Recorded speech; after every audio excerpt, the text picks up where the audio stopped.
호세아 2장 16절에서 20절까지의 말씀입니다. 호세아 2장 16절에서 20절까지의 말씀. 구약 성경 1259페이지입니다.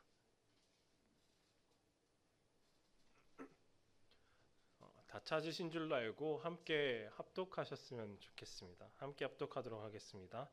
여호와께서 이르시되 그날에 내가 나를 내 남편이라 일컫고 다시는 내 바알이라 일컫지 아니하리라. 내가 바알들의 이름을 그의 입에서 제거하여 다시는 그의 이름을 기억하여 부르는 일이 없게 하리라. 그날에는 내가 그들을 위하여 들짐승과 공중의 새와 땅의 곤충과 더불어 언약을 맺으며 또 이 땅에서 활과 칼을 꺾어 전쟁을 없이 하고 그들로 평안히 눕게 하리라. 내가 내게 장가들어 영원히 살되 공의와 정의와 은총과 긍휼이 여김으로 내게 장가들며 진실함으로 내게 장가들리니 내가 여호와를 알리라. 아멘. 호세아서의 시작은 네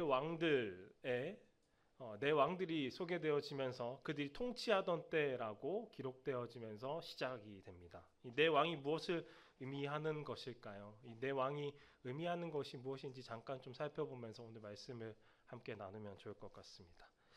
호세아서가 작성되던 때의 역사적 배경을 우리가 살펴보면은요, 남유다의 이 네 왕이 통치하던 때에 북이스라엘은 여로보암 2세가 이들을 통치하고 있었습니다. 그런데 이 여로보암 2세가 통치하던 때는 북이스라엘의 최전성기라고 합니다. 북이스라엘이 어떻게 전성기를 누릴 수 있었을까 한번 살펴보니까요, 고대 근동의 작은 국가들, 약소 국가들은 이렇게 살아갔다고 합니다. 위로는 대제국이 있고 아래로는 이집트가 이렇게 있었는데 그들의 대제국과 제국들 사이에서 영향을 받으면서 살아왔다고 합니다. 세 제국들 중에서 어느 한 곳이 승기를 잡느냐에 따라서 작은 나라인 그들은 정책이 바뀌고 경제적, 군사적 상황이 많이 바뀌어 나갔었습니다. 마치 우리나라와 뭔가 좀 비슷하죠. 위로는 중국이 있고 러시아가 있고 아래는 뭐 일본과 또 바다 건너 미국이 있고 그들이 승기를 잡느냐에 따라서 나라가 경제적인, 군사적인 여러 가지 정치적인 것들을 바꿔가면서 실리적 외교를 취하는 것과 같이 이스라엘도 동일했던 것 같습니다. 그런데 이 시기에 아수르가 전쟁을 하느라 고대 근동의 작은 국가들에 대해서 신경을 쓸 겨를이 없는 상황입니다. 그리고 또 아래에 있는 애굽도 그들을 향하여서 힘이 약해서 아무 실력도 행사할 수 없는 상황이었습니다. 그렇다면 이 좋은 기회 때에 이스라엘은 무엇을 하면 좋을까요? 실리 외교를 펼쳐야 되겠죠. 대제국과 제국 사이에서 무역을 하면서 자신의 경제적 능력들을 비축해 나가고 경제적으로 뭔가를 이제 얻어가는 것입니다. 이 대제국들 사이에서 무역을 통해서 경제적 부흥을 누리는 이 북이스라엘, 마치 하나님의 복을 누리고 있는 것처럼 풍요로운 삶을 살아가고 있는 이스라엘 백성에게 하나님께서 엉뚱하게 호세아 선지자를 보내시는 것입니다. 그 누가 봐도 이 선지자가 필요 없는 상황입니다. 누가 봐도 복을 받고 있고 다 잘 살고 경제적 지표는 상승하고 외세의 침략도 없고 모두가 다 잘 살고 있는 상황입니다. 오히려 이 다른 나라들을 침략해서 영토를 넓힐 수 있는 그런 조건까지 갖추어져 있는 그런 상황에서 하나님께서는 그 축복받은 것 같은 그렇게 보이는 상황에서 호세아 선지자를 보내는 것입니다. 하나님께서 선지자를 보내시는 이유가 무엇 때문일까요? 선지자는 왜 필요할까요? 잘못되었기 때문에, 징계의 말씀이 그들에게 필요하기 때문에. 선지자의 징계의 말씀은 저주의 때에, 경제가 망하고 외세 침략으로부터 고통받을 때에 필요한 것 아닙니까? 오늘 호세아와 같이 하나님의 축복을 받고 있는 것 같은 이 북이스라엘 상황 가운데에 징계의 말씀은 뭔가 맞지 않는 것 같습니다. 그런데 하나님의 시선에서 북이스라엘의 상황은 최전성기가 아니라 최악의 시기였다는 것입니다. 4장 1절과 2절을 함께 보면 좋겠는데요. 앞에 화면을 보시면서 함께 읽어보았으면 좋겠습니다. 시작. 이스라엘 자손들아 여호와의 말씀을 들으라. 여호와께서 이 땅 주민과 논쟁하시나니 이 땅에는 진실도 없고 인애도 없고 하나님을 아는 지식도 없고 오직 저주와 속임과 살인과 도둑질과 간음뿐이요 포악하여 피가 피를 닦음이라. 이 짧은 두 구절에는 두 가지로 분류할 수 있습니다. 하나는 하나님께서 이스라엘 백성들에게 얘들아 너희가 살아가면서 이것만큼은 좀 지켜다오라고 부탁했던 것들을 하지 않았던 것과, 또 다른 하나는 얘들아 너희가 살아가면서 이것만큼은 하지 않았으면 좋겠다라고 했던 것을 실행했던 것입니다. 쉽게 말해서 하나님이 하지 말라고 한 것은 해버리고 하나님이 하라고 했던 것은 하지 않는 그 죄를 저지르는 상황이었던 것입니다. 1절의 진실, 인내, 하나님을 아는 지식은 늘 하나님께서 이스라엘 백성들에게 요구했었던 것입니다. 얘들아 너희가 늘 진실과 인내와 하나님을 아는 지식이 너희에게 있길 바란다. 근데 이것들은 이스라엘 백성들에게 하나도 없습니다. 우리가 사람과 사람 사이에 신뢰를 쌓으려면 무엇을 해야 하죠? 그 사람이 원하는 것을 계속 해주면서 신뢰를 쌓아갑니다. 반대로 그 사람과 관계를 끊어내려면 무엇을 해야 하죠? 그 사람이 하지 말라고 한 것을 하는 것입니다. 이스라엘과 하나님 사이에는 신뢰도 쌓여 있지 않는 상황인데 지금 이스라엘 백성이 무엇까지 합니까? 하나님이 하지 말라고 한 것까지 지금 하는 상황입니다. 2절에 다 행한 것입니다. 저주와 속임과 살인과 도둑질과 간음과 포악함과 복수를 행하는 것. 근데 이걸 살펴보니까 이 모든 것들이 다 십계명에서 하나님께서 하지 말라고 한 것들을 다 행했더라고요. 하나님께서 이스라엘 백성들에게 주셨던 하나님 나라 백성들이 지켜야 할 그 최소한의 법, 그 마치 헌법과 같은 그 십계명조차도 지키지 않는 상황인 것입니다. 우리는 때마다 점검해 보아야 할 것 같습니다. 내가 하나님 말씀을 잘 지키고 있는가? 내 상황과 여건이 어떠하든지 내가 잘 살든 지금 죄로 인하여서 그에 대한 상하는 일을 당하고 있든 어떠한 상황이든지 간에 우리는 내가 하나님 말씀 앞에 나를 계속 비추어 보아야 할 것 같습니다. 내가 하나님의 말씀대로 살아가고 있는가? 그들의 타락이 이것만 있겠습니까? 호세아서 곳곳을 살펴보니까 하나님께서 계속 말씀하십니다. 너희가 죄악으로 인하여서 무너졌다, 타락하였다라는 것을 계속적으로 이야기하십니다. 근데 가장 먼저 그 많은 타락한 것들 중에서 가장 먼저 하시는 말씀이 이것인데 2절입니다. 이 나라가 여호와를 떠나 크게 음란함이니라. 하나님께서 멈추라고 말씀하시는 이 음행이 무엇일까요? 첫 번째 표현으로는 아마 의미로는 이런 것일 것입니다. 음란한 행실, 말 그대로 우리가 알고 있는 그 음란한 행실을 뜻하는 것일 것입니다. 그리고 다른 의미로는 간음을 행하는 것입니다. 간음. 그렇다면 하나님께서는 1번과 2번 중 어떤 것을 너희가 저지르고 있다라고 이스라엘 백성들에게 이야기하는 것일까요? 네, 바로 둘 다입니다. 하나님께서 이 음란에 대해서 호세아에게 직접적으로 알려주시는데요. 창조주께서 피조물에게 하소연하시는 장면입니다. 2장 곳곳에 무엇을 말씀하시냐면 8절입니다. 곡식과 새 포도주와 기름은 내가 그에게 준 것이요 그들이 바알을 위하여 쓴 은과 금도 내가 그에게 더하여 준 것이거늘 그가 알지 못하도다. 13절입니다.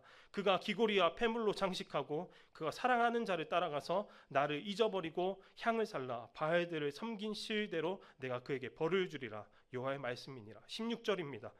여호와께서 이르시되 그날에 네가 나를 내 남편이라 일컫고 다시는 내 바알이라 일컫지 아니하리라.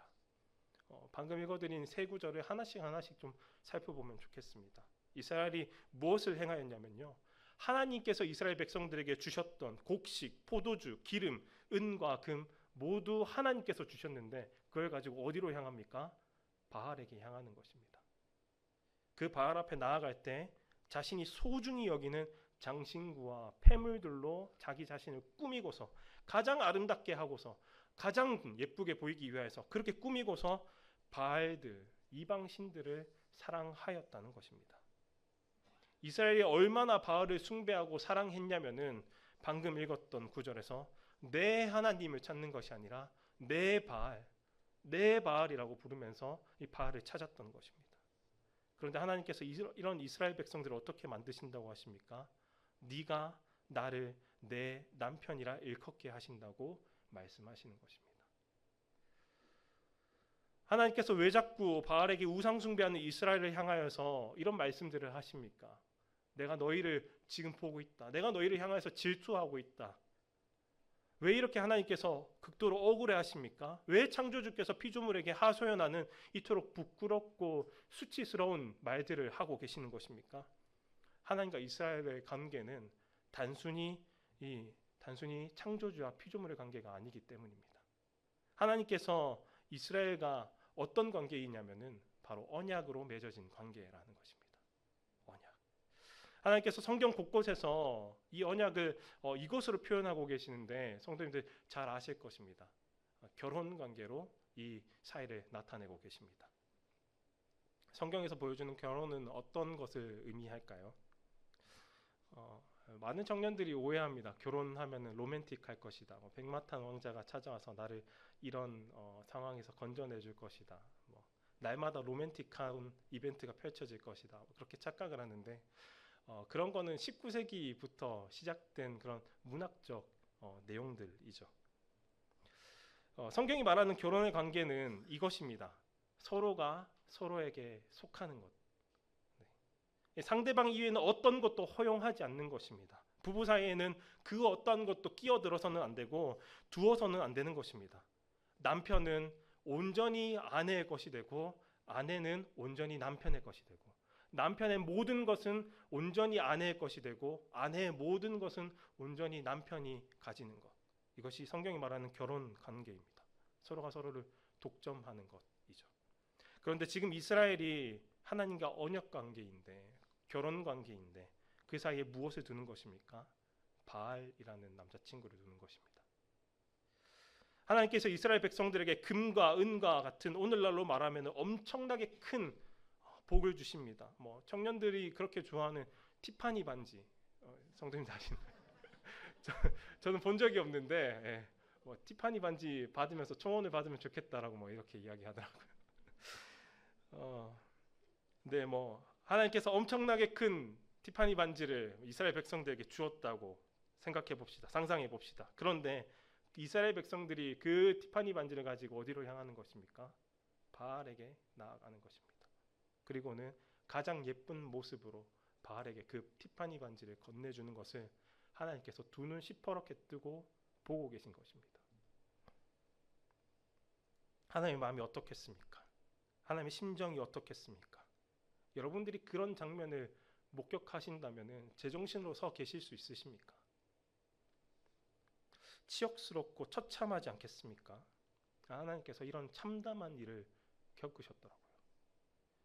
이스라엘은 그 당시에 가나안의 많은 신들을 섬기고 있습니다. 가나안 원주민들의 이 다양한 신들을 함께 섬깁니다. 그 많은 신들 중에서 우두머리가 바로 바알이더라고요. 바알은 땅을 풍요롭게 하는 신으로 바알을 흥분하게 만들면 기분을 좋게 만들면 농사가 풍요롭게 된다고 그렇게 믿었었습니다.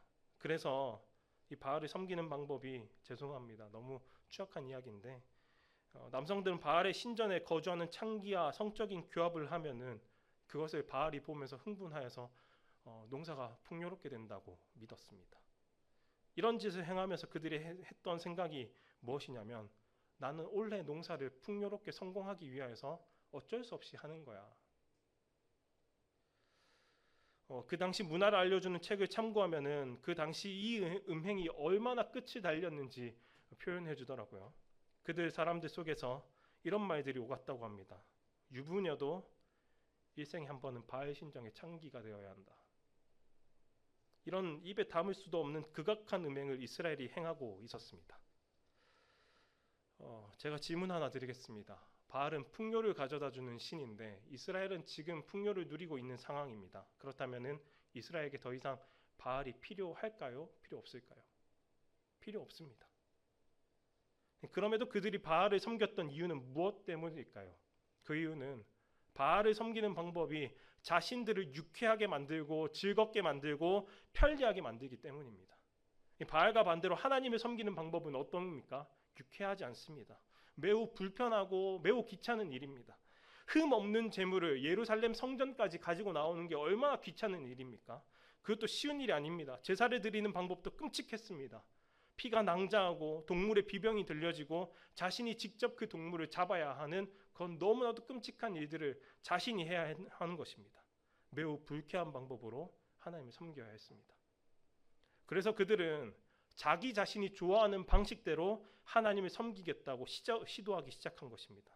하나님께서 엄격한 순종을 요구하셨는데 바알 숭배와 하나님 섬김을 자신의 즐거움을 위하여서 혼합하려고 노력하는 것입니다. 제사를 통하여서 바알을 내 뜻을 이루어 주도록 조종하던 방식을 하나님께 그대로 적용한 것이죠. 이스라엘의 이러한 태도가 우리에게 고민하게 하는 바는 무엇입니까? 오늘날도 우리에게 이 두 가지 죄악이 동일하게 동시에 나타나고 있다는 것입니다. TV와 핸드폰만 키면 나오는 음란한 것들. 이스라엘이 바알 앞에서 음란한 행위를 저질렀던 것을 음란한 행위를 저질렀던 것은 다음 세대는 그 위치만 바꾸어서 큰 모니터 앞에서, TV 앞에서, 핸드폰 앞에서 여전히 무릎 꿇고 경배하고 있는 것입니다. 또 무엇입니까? 돈과 하나님을 겸하여서 섬기는 것입니다. 바알은 이 세대에 돈이 그 자리를 차지하고 있습니다. 하나님을 섬기는 예배가 귀찮고 불편한데 돈을 섬기는 방식은 간단합니다. 돈을 섬기는 방식은 어떠한 것도 서슴지 않고 무슨 일이든 돈으로 해결하려고 하는 것. 우리의 신앙생활이 어떻습니까? 우리의 예배가 어떻습니까? 하나님께 예배할 때 돈만 드리고 끝내는 예배 드리고 계시지는 않습니까? 혹시 내 자녀에게 헌금만 지어주면서 이거 헌금이야? 그리고 네가 알아서 예배 드리고 와.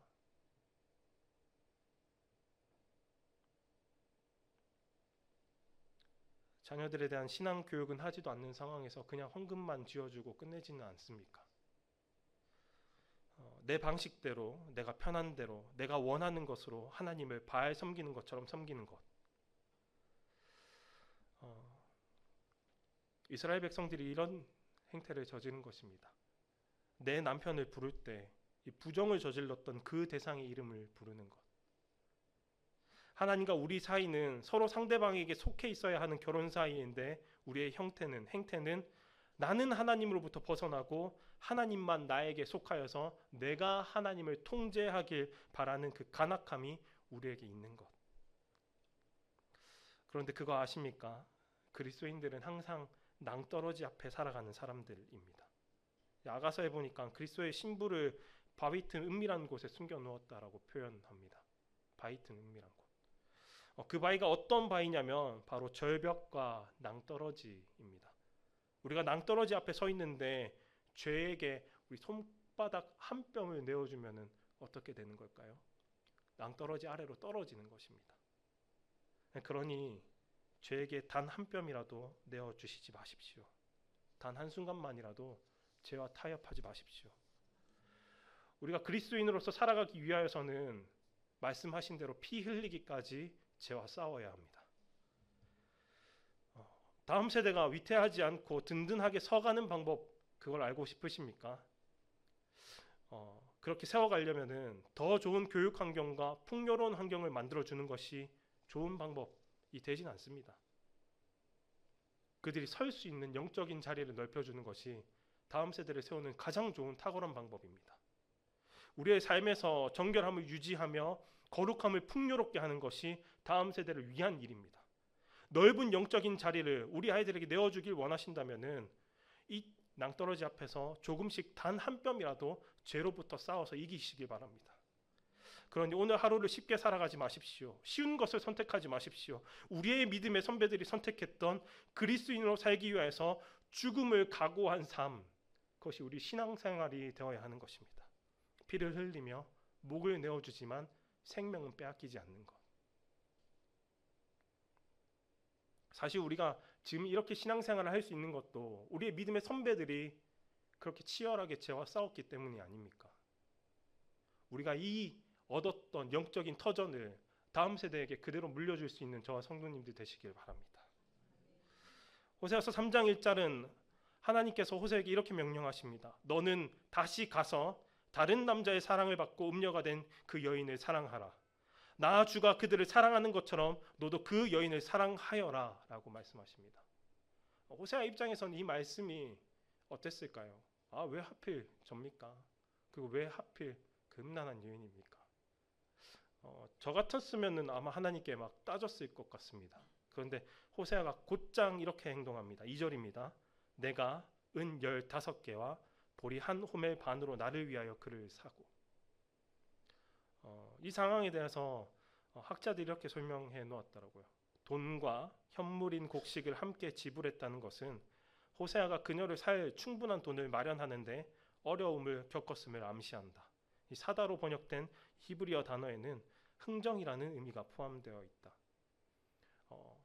호세아는 곧장 하나님 말씀대로 그 음란한 여인을 사기 위해서 달려갑니다. 근데 무엇을 들고 갑니까? 자신의 모든 전 재산을 가지고 가는데 그것도 모자랄까 봐 뭐까지 가져갑니까? 곡식까지 박박 긁어서 가져가는 것입니다. 호세아가 지불한 은 15개와 보리 한 호멜 반이 오늘날의 돈으로 얼마인지 학자들이 말해주지는 않더라고요. 저는 이게 궁금했었는데, 그런데 호세아에게는 이거의 가치가 얼마인지 중요하지 않는 것 같습니다. 이 돈이 뭐 많은 건지 적은 건지 객관적인 수치가 중요하지 않습니다. 왜냐하면 타인에게 이 음란한 여인은 어떤 가치도 없는 인간이겠지만은 호세아에게는, 사랑해야 할 그 호세아에게는 자신의 모든 것을 긁어 모아서 지불할 만큼 데려와야 할 존재이기 때문입니다.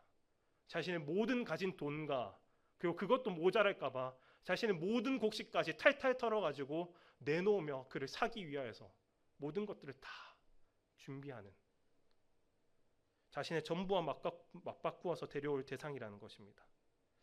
오늘 본문인 호세아 2장 19절에서 20절에서 계속되어 반복되어지는 구절이 있습니다. 내가 너에게 장가든다. 쉽게 말해서 하나님께서 자기 백성을 버리지 않고 찾아와서 다시 결혼하겠다고 선언하시는 것입니다. 나를 버리고 부정을 행하고 떠난 이스라엘을 향하여서 몇 번이고 하시는 말씀이 무엇입니까? 내가 너에게 장가든다. 내가 너에게 장가든다. 내가 너에게 장가든다라고 계속적으로 말씀하시는 것입니다. 몇 번이도 너를 데려오기 위해서 내가 가진 모든 돈과 내가 가진 모든 것을 박박 긁어서라도 너를 사기 위하여 지불하겠다라는 그런 의미입니다. 그게 바로 십자가입니다. 내 모든 물과 피 한 방울도 남기지 않고 모든 것을 다 짜내어서 내가 너를 사겠다라고 하는 것이 바로 십자가의 의미입니다. 하나님께서 그토록 증오하시는 죄를 지은 백성을 용서하시고 다시 관계를 회복하시려는 이유가 바로 그 백성이 하나님의 전부이기 때문입니다. 가진 전부를 박박 긁어서 내주어도 아깝지 않은 전부, 사랑의 대상이기 때문에 하나님께서 그 모든 것들을 탈탈 털어서 구매하시는 것입니다. 저는 하나님의 성품 중에서 이 성품을 너무나도 좋아합니다. 바로 신실하신 하나님. 하나님이 이스라엘 백성들에게 은총과 긍휼로 장가들겠다고 선언하시는데 이 은총으로 번역된 단어는 대부분 구약 성경에서 인자하심이라고 번역되는 헤세드입니다. 인자하심이란 약속을 끝까지 지키는 신실함을 뜻합니다. 모든 것을 아시는 하나님께서 이 백성이 출애굽을 하면서 시내산에서 이스라엘과 언약을 맺고 있는 그 상황 가운데에서 그 아래에는 금송아지를 섬기면서 이스라엘 음행을 하고 있었음을 할 것을 알고 있음에도 시간이 흘러서 매 순간순간마다 이스라엘이 바알을 섬기면서 그를 사랑할 것을, 섬길 것을 미리 알고 계셨음에도 불구하고 그분의 마음에는 나는 내 신부인 이스라엘을 향하여서 항상 신실하겠다라고 하나님께서 그렇게 언약을 맺으신 것입니다. 감정의 힘이 아닌 의지로 지켜나가야 하는 이 하나님의 신실하심에는 단순히 신부인 이스라엘 백성들이 죄를 지어도 그래 내가 용서할게, 그냥 내가 그렇게 용서할게, 이것으로 끝나는 것이 아니라 하나님의 신실하심에는 너희가 내 백성이고 너희가 내 신부이기 때문에 너희를 그에 합당한 삶을 만들겠다, 너희를 변화시키겠다, 그에 상응하는 존재로 내가 변화시키고 책임지겠다라고 하시는 그 의지까지 담겨 있는 것입니다. 어떤 교수님께서 이런 말씀을 하시더라고요.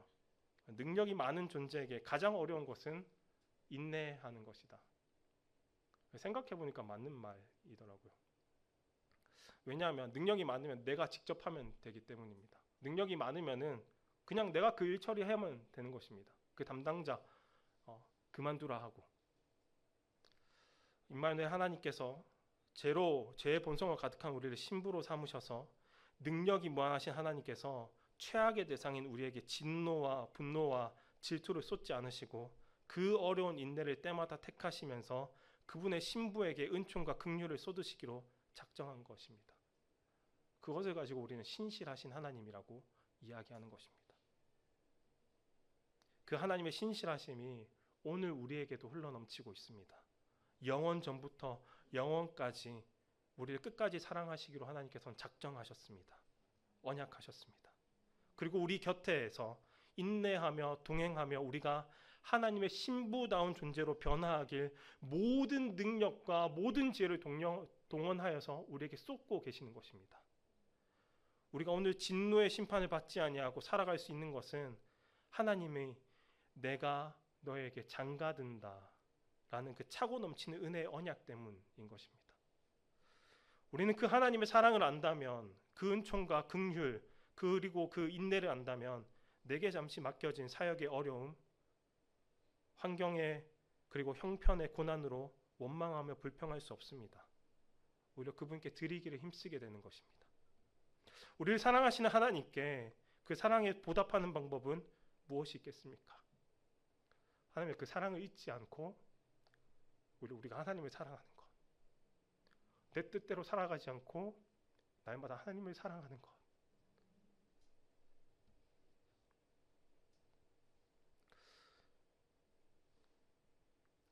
우리가 날마다 하나님을 사랑하려고 하나님의 사랑이 합당한 백성으로 살아가고자 발버둥 치는 것이 그 사랑이 합당한 삶을 살아가는 것일 것입니다. 성도 여러분, 우리 하나님의 이 신실하심을 잊지 맙시다. 우리 하나님의 이 사랑을 잊지 맙시다. 하나님의 은혜를 잊지 맙시다. 힘들 때마다, 이 사랑이 잊혀지고 희미해질 때마다 주께 눈물로 기도합시다. 하나님, 나에게 은혜를 부어 주옵소서. 하나님의 사랑을 다시 기억하게 하옵소서. 나의 죄에서 속량하시기 위해서 어디까지 고통받으셨는지 내가 늘 기억하게 하옵소서. 내가 얼마나 하나님을 수치스럽게 했던 죄인인지 나의 기억하게 하옵소서. 늘 이렇게 기도하셨으면 좋겠습니다. 한 주도 하나님의 사랑을 잊지 않고 늘 하나님을 사랑하고자 발버둥치는 저와 여러분들 되시기를 간절히 소망합니다.